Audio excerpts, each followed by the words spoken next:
Bonjour. Bonjour. Bonjour. Salut. Bonjour. Ouais, ça va. Alors, aujourd'hui, on va vous parler du suivi médical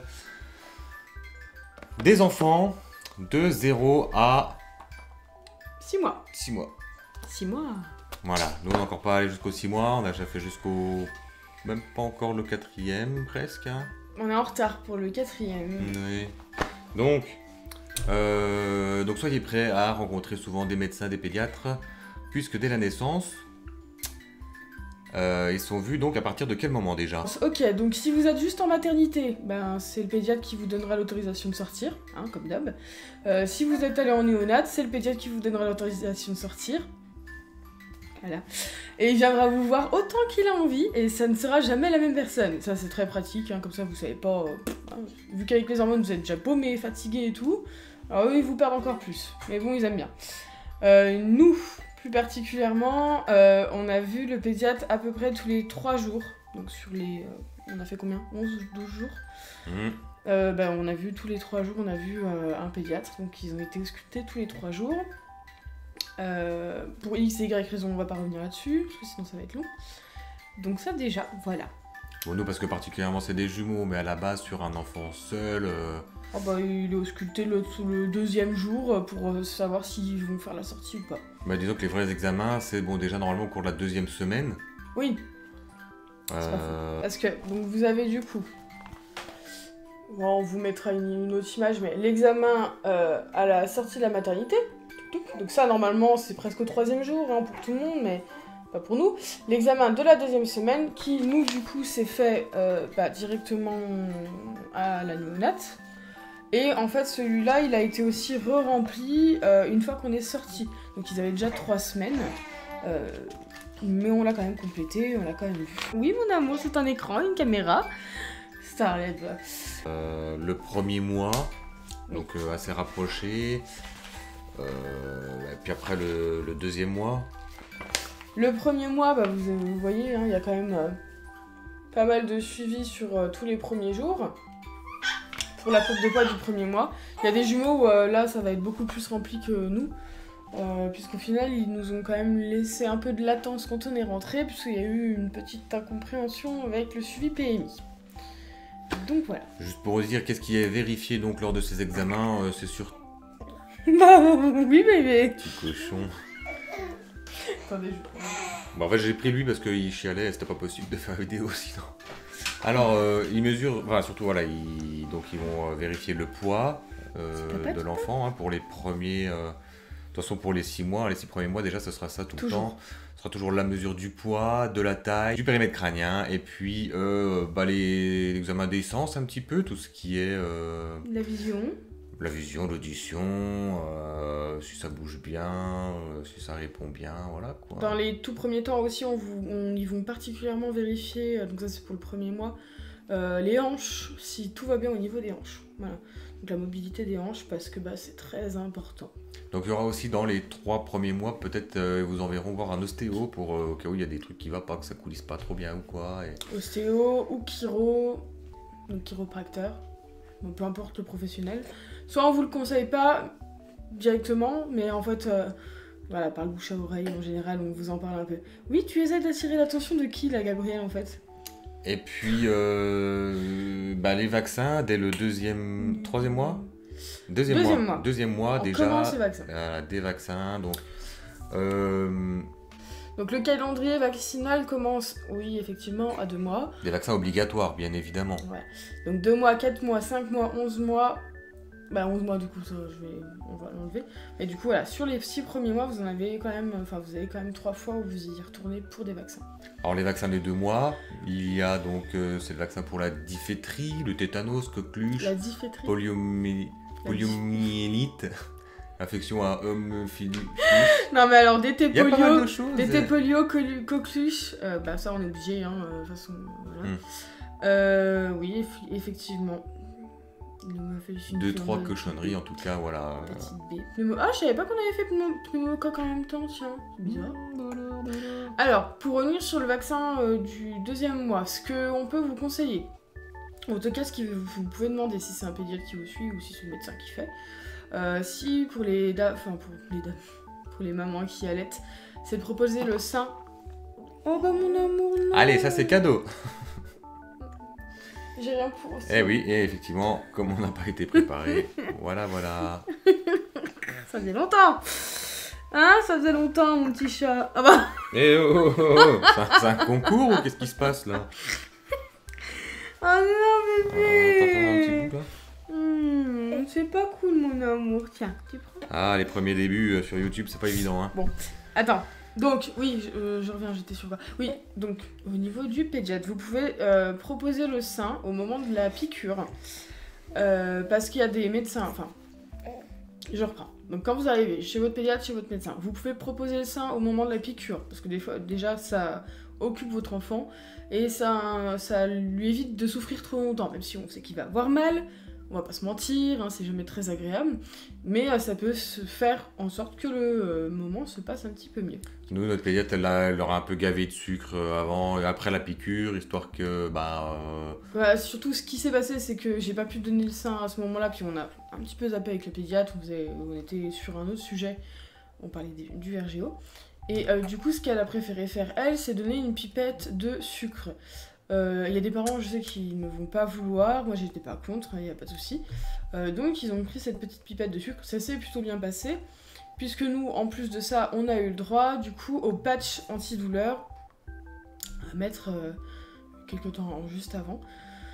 Donc au moment de notre départ pour le CHU. Mais par contre, c'est pas tous les pédiatres qui le donnent, puisqu'il y a des pédiatres qui ont considéré que l'effet de ces patchs-là n'était pas... voilà, parce que ça n'agit que sur l'épiderme. Donc pour eux, ça sert à rien de les donner... ou de les prescrire. Donc il y en a qui vont vous les prescrire et d'autres non. Donc ça dépend vraiment du médecin. Les vaccins vous sont prescrits le premier mois par votre médecin traitant en général. À la sortie de la mat, voilà. vous avez l'ordonnance. Et c'est à conserver bien sûr au frais jusqu'au jour où il faudra faire les vaccins. C'est ça. Vous pouvez être... alors nous on fait les rendez-vous par exemple par une fois sur deux c'est le médecin traitant et l'autre fois c'est le pédiatre. Parce que c'est comme ça que ça roule. Mais pour les prémas, alors c'est pratiquement toujours un suivi avec pédiatre, voire même plus qu'un pédiatre classique. Donc ça dépend aussi vraiment. Mais nous, on a eu de la chance, on peut quand même aller chez notre médecin. Il y a un gros examen médical sur l'examen du 2e mois. Donc oui, il y a les vaccins, mais en plus de ça, elle va tester d'autres choses qui va être notifiée. Je vais vous mettre une image dans le carnet. Et puis on va aussi du coup revoir avec vous le mode d'alimentation de votre enfant. Ça voilà, c'est obligatoire. Alléluia. Voilà, donc aux 3 mois, bon bah pareil, un petit rendez-vous pour tout mesurer, voir si tout va bien, voilà, petit contrôle de routine quoi, petit contrôle technique. Alors pareil, hein, il reparle un petit peu de tout ce qui pourrait arriver à votre bébé au niveau des symptômes. Et bah dis donc, bon, aujourd'hui c'est la journée des ronds. Et puis 4e mois, revaccin. Donc pareil, qui nous ont été donnés par le médecin le mois d'avant, et puis qu'on a mis au frigo, et qui sont tout prêts. Donc nous, ce sera la semaine prochaine. Alors, il faut savoir que peu importe chez quel professionnel vous allez aller, il faut avoir le carnet de santé. Parce que ce soit l'ostéo, un chiro, un dentiste, je ne sais quoi. Hein. Ils ont tous besoin d'avoir les informations et de renoter dessus derrière. C'est ça, un peu de psy ou autre. Il faut toujours avoir votre carnet de santé. Au rendez-vous des 4 mois, vous allez aborder la question qui fâche. Non, la question de la diversification. Qui peut commencer, normalement, on dit entre 4 et 6 mois. 4 mois révolus, donc pour moi c'est 5 mois, mais bon, après, tout le monde le comprend comme il veut. Pour les mamans qui allaitent, il y a beaucoup de personnes qui vont insister sur le fait de ne pas commencer avant 6 mois. Après, c'est vraiment à vous de voir. Si le bébé est intéressé par ce que vous faites à table, je vois pas pourquoi est-ce que vous... pourriez pas commencer à le diversifier. Mais après voilà, je ne suis pas médecin. Oui, il était magnifique mon amour, t'es tout taché. Et ça donc c'est à discuter avec son pédiatre, son médecin ou tutti quanti.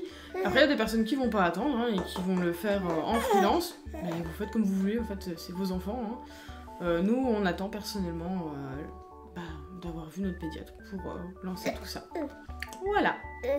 5e mois, on a une visite de routine aussi. Hein. Oui, du coup, au 5e mois, on a méningocoque C, donc le vaccin. Donc pareil, on y retourne pour un vaccin. Et puis 6e mois, Bah, c'est un contrôle poids, taille. Voilà, si encore tout va un petit bien. contrôle routinier de la totale. Et ben voilà, on vous fera une petite suite. Bon, on vous reparlera un petit coup des vaccins des 4 mois si ça s'est bien passé. Et puis après, on continuera, on enchaînera sur d'autres choses. De toute façon, vous inquiétez pas. Après, c'est vrai que nous, au vaccin des 2 mois, ça s'était bien passé. Enfin, franchement. Ouais, ils ont pleuré un petit coup. Ouais, parce que voilà, c'est. quoi. Hein. Histoire de. Hein, puis après, ça s'est vite calmé. Hein. Ouais. Et puis, c'est très bien allé pour la suite donc. Puis ils ont rien dormi, ils ont été très grognons, très chiants, tout le temps. Ah non, c'était une catastrophe juste après. Mais c'est pas grave, c'est comme on nous a dit qu'après l'ostéo ça dormait et tout ça. Bah ça. Ça dépend des enfants, c'est tout. Eh ben, nous, on fait des bisous et puis on se retrouve, si tout va bien, la semaine prochaine. C'est tout ce qu'il y avait à dire. Oui. T'es sûr? Non, on n'a pas parlé du Prado. C'est quoi ça? Bah, c'est le suivi juste après, en retour de la maison. C'est le suivi de quoi? Bah, c'est le suivi des enfants, poids, taille, PMI. En fait, nous, c'était la PMI, mais le Prado, c'est pour tout le monde. C'est pour suivre pendant les 2 premières semaines de vie. Ah, que nous, on fait à la maison. Oui, le suivi qui est à la maison, ouais. On a oublié de le dire. Mais ça, c'est important parce qu'il y a beaucoup de mamans qui ne le savent pas. Donc, le Prado, c'est le service de retour à domicile.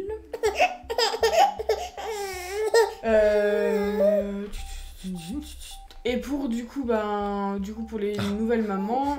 Il est content, il bave. Mon bébé, t'as fait partout. Oui. Il est où le linge? Il est où? T'es content? Titi Goulash, tu peux descendre? Donc le Prado, c'est autant pour vous que pour vos enfants. Voilà. Prado maternité, vas-y descends. Oh, ils sont chiants avec leur truc là.